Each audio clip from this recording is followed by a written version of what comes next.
Greetings everyone and welcome back. So if you've completed the Jolly Holiday exotic questline, then your new exotic shotgun, the Chaperone, should be ready for pickup from Amanda Holiday.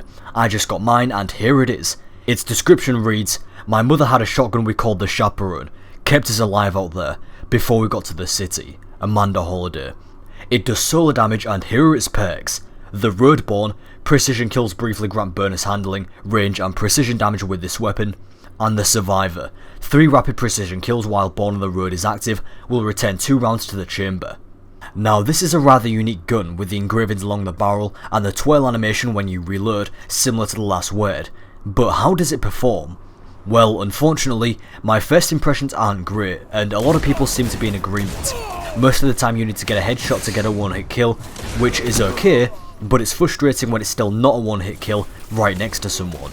A lot of the time I just found myself struggling to get kills with it, and mostly was being outmatched unless I was able to get the jump on someone first. That said, it felt like this gun would sometimes flip-flop. Like, there'll be some games where I would do amazing with this weapon, and then there'll be other games where I could just not get a single kill. So maybe it's just me, maybe I have yet to play with it some more, but the damage just sometimes seems really random. I will say though that it does have a high rate of fire, and is really easy to get headshots with, surprisingly. The perks on it aren't too great either, at least for PvP. The boost that the first perk provides didn't really feel like it did much, since I was still being outmatched most of the time, and the second perk is almost useless, since it's rare to get a triple kill using this weapon, especially when you need the first perk to be active in order to get the second perk. I really feel like these perks are geared more towards PvE, seeing as it's so much easier to get headshots and triple kills. Other than that, I will say that it's got high stability and a fast rate of fire, and Field Scout somewhat rectifies the need for ammo. So, how do you get the Chaperone?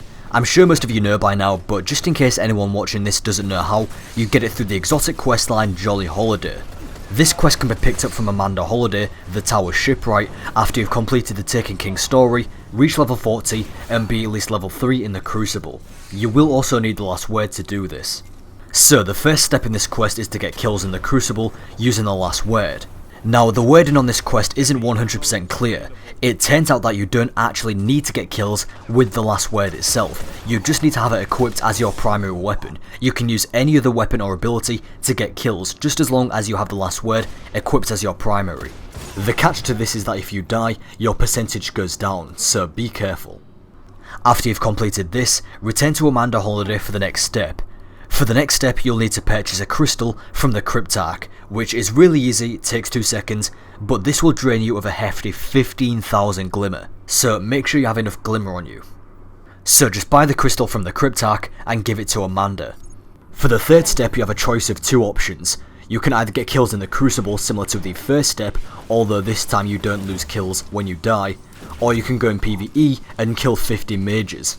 I did both, but I've heard that you only need to do one of those to be able to unlock the next step of the quest.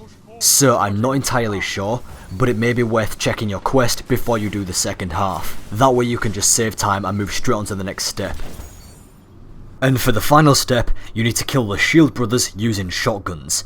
Now when you get to this step, a separate icon for the strike will appear on the map for the Dreadnought next to the original Shield Brothers strike. This one is recommended like level 290. So this one's going to be rather tough. Luckily the specialist modifier is active in this strike so that special weapons do more damage, including shotguns, fusion rifles and sniper rifles.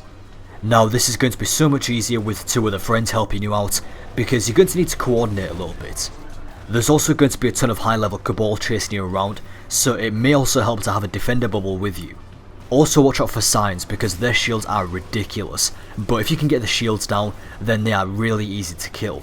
It would be best to have somebody with a Void special weapon be on Scion duty because these Scions have Void shield. If you have the Year 2 version of the 4th Horseman, then use it. It's really effective in this strike, especially when combined with Weapons of Light or the Night Stalker Super. Now just to be clear once again, everybody can shoot the bosses and damage them until they're on low health, just as long as you get the final blow with a shotgun. Otherwise it will not count and you have to redo the whole thing.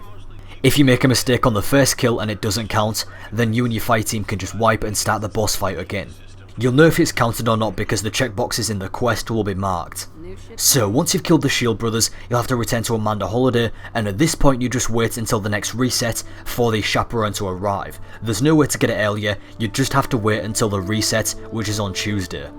So that's how you get the Chaperone. I really hope this helps you out. If it did, please let me know in the comments. Thank you very much for watching, and I'll talk to you next time, Guardians.